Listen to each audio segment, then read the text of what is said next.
नमस्कार. आयुगात्मा 18मध्ये आपण प्रवेश केलेला आहे. साधारणतः शतावरी, आवळा, व्हॅगस नर याच्यावर बोललेलो आहे मी. आता पुन्हा आपल्या पुढे उपस्थित आहे एक वेगळाच विषय.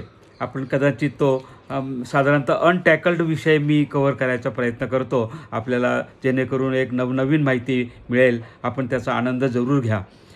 आता मी एक हा जो विषय आहे हा ॲस्ट्रॉलॉजी, नंतर ट्रॅडिशनल मेडिसिन सिस्टीम आणि आयुर्वेदामध्ये याच्याशी संबंधित आहे.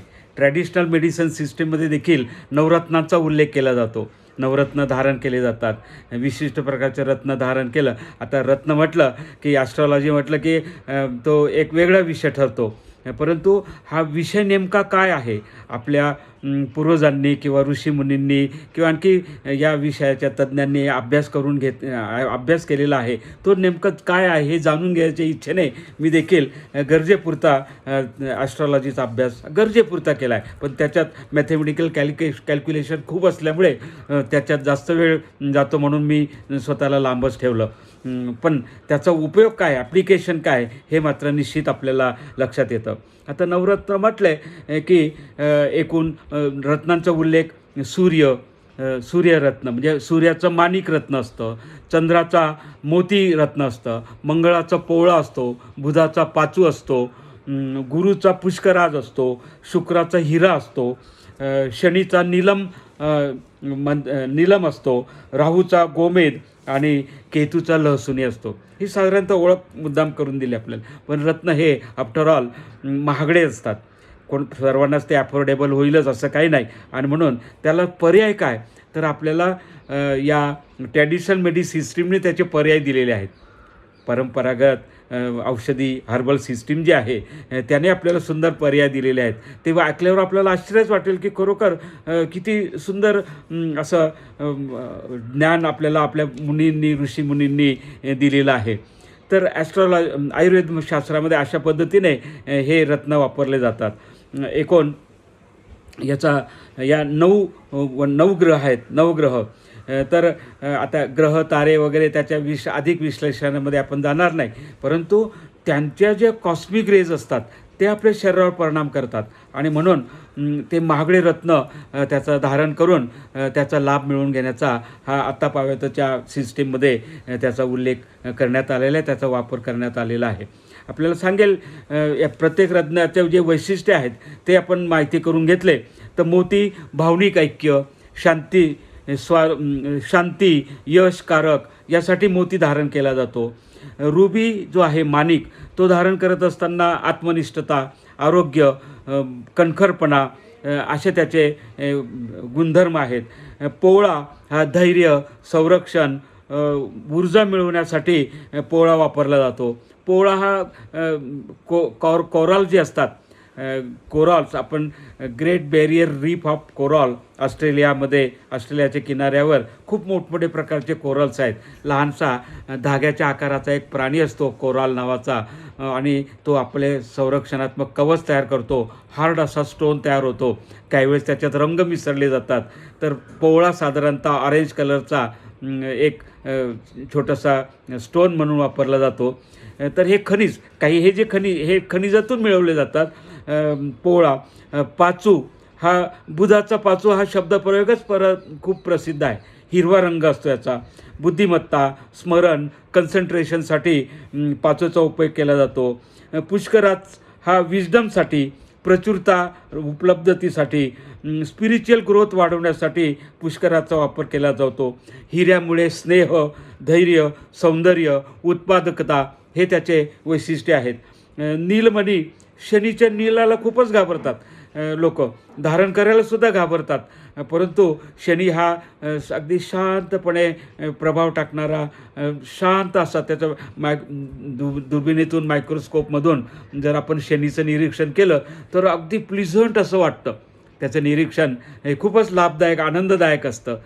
उंच अशा टेरेसवर जाऊन ते योग्य अशा क्षमतेची दुर्बीण किंवा त्या पद्धतीचं ॲपरेटस लावलं तर शनिग्रहाचं निरीक्षण करता येतं. अगदी सुंदर मन शांत देणारा असं सुंदर प्रकाश या शनिग्रहाचा असतो. आता खगोलशास्त्रामध्ये त्या प्रत्येक ग्रहाच्या भोवतीसुद्धा चंद्र फिरतात. पृथ्वीचा देखील एक चंद्र आहे. आपण चांद्रयानचा उल्लेख अलीकडे बातम्यातून ऐकतोच आहोत. नील म्हणजे शनीला देखील चंद्र आहेत, गुरुलाही चंद्र आहेत. तर अशा पद्धतीने हे खगोलशास्त्रीय आपण जुजबी माहिती आपल्याला आहे. गोमेद हा सकारात्मकता वाढवण्यासाठी संरक्षण साठी वापरला जातो. लसुनिया हा शत्रुनाश आणि स्पिरिच्युअल ग्रोथ यासाठी वापरला जातो.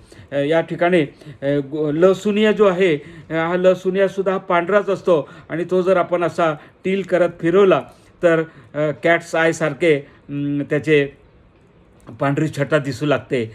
अशा प्रकारचे हे रत्नांचे काही मुद्द्यांच्या बाबत त्याच्या गुणधर्मानुसार स्पिरिच्युअलिटीमध्ये ट्रॅडिशनल हर्बल सिस्टीममध्ये आयुर्वेदामध्ये ॲस्ट्रॉलॉजीमध्ये याचे गुणधर्म हे वृद्धिंगत करण्यासाठी याचे गुणधर्म मी लक्षात आणून दिले. परंतु मित्रहो सांगतो की हे जे रत्न आहेत हे प्रत्येकाला ॲफोर्डेबलच होतील असं काही नाही. तेवढी त्यांची क्रयशक्ती असेलच असं नाही. आणि म्हणून वनस्पतीशास्त्राने किंवा ट्रॅडिशनल हर्बल सिस्टीमने आपल्याला सुंदर अशी देणगी दिलेली आहे. त्याचा आपण उल्लेख करतो आहोत. ही आतापर्यंत पार्श्वभूमी झाली. आता आपल्याला वेगवेगळ्या प्रकारच्या ग्रहांची माहिती झाली. सूर्याचं रत्न माणिक आहे. माणिक सुंदर असं माणिक आहे. परंतु माणिक महाग, हे सर्व रत्न महागच आहेत आणि ते जर आपल्याला घेता आले नाही आणि इच्छा आहे किंवा त्या प्रकारचा लाभ आपल्याला झाला पाहिजे, मग त्याच्याऐवजी बेलाचा आपण परिचय केला एका पोस्टमध्ये. बेल, पांढरी रुई किंवा श्वेत रुई, जांभळी रुई रुचकी मॅडर असं त्याचा उल्लेख आहे. श्वेतार्क, त्याला अर्क पण म्हणतात. अर्क, रुई, रुचकी, मॅडर असे त्याची विविध नावं आहेत. तर आपल्याला ज्या आपल्या शब्दसंग्रहाप्रमाणे जो योग्य वाटेल तो जरूर स्वीकारा. तर याचे जड म्हणजे त्याचं खोड वापरलं जातं. बेलाचं खोड जवळ छोट्याशा आकाराचं बाळगलं तरी ते माणिक एवढंच काम करतात. एव्हन मूळ रत्नापेक्षा 1000 पटीने अधिक प्रभावी ही रचना आहे. त्यात म्हणून आपण त्याचा आपल्या संवादासाठी उल्लेख केलेला आहे. चंद्राचा रत्न मोती आहे आणि मोती हा आपल्याला सांगितलं की यशकारक आहे. भावनिक ऐक्य, समरसता यासाठी यशकारक. ज्योतिषशास्त्रांकडे गेलं की ते सुद्धा विद्यार्थ्यांना मुद्दाम मोती धारण करायला सांगतातच, तर यशकारक असतं म्हणून. परंतु तो जर नाही मिळाला आपल्याला, म्हणून काय मग पलाश माहिती आहे आपल्याला. पलाश वृक्षाचे खोड हे जवळ ठेवलं तर ते त्याचा पर्याय ठरू शकतं. हे त्याचा रत्नांचा परिचय आपण घेत आहोत. मंगळ याचा मुंगा किंवा पोळा असतो, कोराल असतो. तर त्याच्याऐवजी अनंत वृक्षाचे मूळ आहे या ठिकाणी. नागफणीचा एक खोड आहे. खैराचे खोड आहे. खैर झाड आपल्याला माहीत आहेत. या वृक्षांचा परिचय आपल्याला आहे किंवा करून घ्यावा लागेल. बुधाचा पाचू असतो. हे मी ॲकिरॅन्थस ग्रीन हा विषय आपण टॅकल करत असताना लक्षात आणून दिलं होतं. बुधाचा पाचू. तर याचा ग्रीन एमेरॉल्ड हे त्या रत्नाचं नाव आहे. आणि आघाडाचं खोड, आघाडा ही वनस्पती आपण अभ्यासली आहे. चौकोनी स्टेम असतं, त्याचं खोड असतं.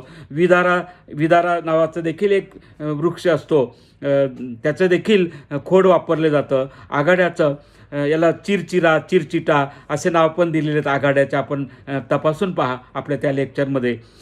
ते जरी धारण केले तरी महागडं पाचू धारण करण्याची आवश्यकता नाही. गुरु पुष्कराज हा त्याचा रत्न आहे.